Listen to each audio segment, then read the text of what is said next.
खुशिया में झूमे दिन अवरी रतिया, सुनाए भैया जनम वाली बतिया। खुशिया में झूमे दिन अवरी रतिया, शोर भइल बाटे देखा बैठल हम नगरी में। शोर भइल बाटे देखा बैठल हम नगरी में। लेहले जनम प्रभु यीशु पशुअन के हौदी में। लेहले जनम प्रभु यीशु पशुअन के हौदी में। लेहले जनम प्रभु यीशु।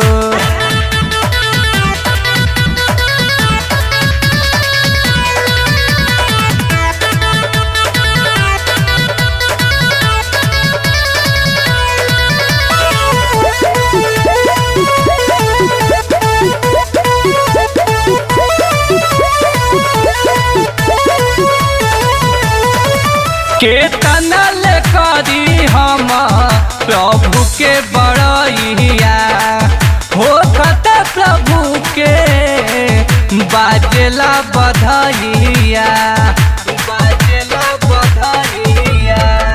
केतना ले करी हम प्रभु के बड़ैया, हो खत प्रभु के बाजेला बधाइया।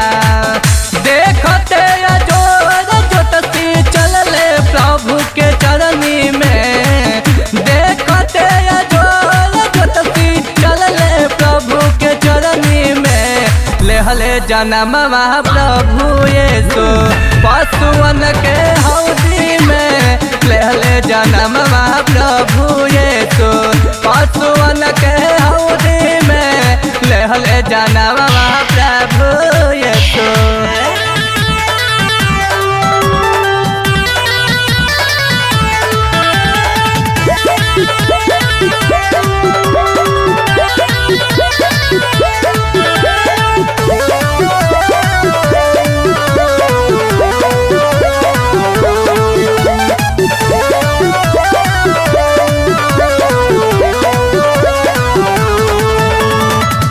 धरती आकाश झूमे जो मता जहानवा। खुशिया में नाचत बाटे सब कर मनवा, सब कर मनवा। धरती आकाश झूमे झूमता जहानवा। खुशिया में नाचत बाटे सब कर मनवा। 25 दिसंबर आवे सभका के बखरी में। 25 दिसंबर आवे सभका के बखरी में। लेहले जनम प्रभु यीशु पशुअन के हौदी में। लेहले जनम प्रभु यीशु पशुअन के हौदी में। लेहले जनम प्रभु यीशु।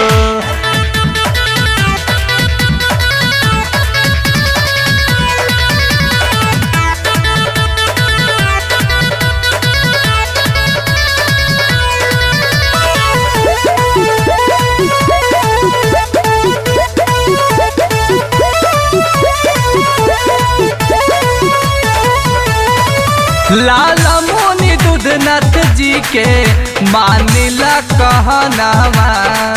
आई जैता भैया तुम नावे जन्म दिनवा, नावे जन्म दिनवा।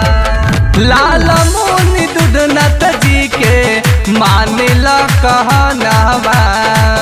आई जैता भैया तुम नावे जन्म दिनवा।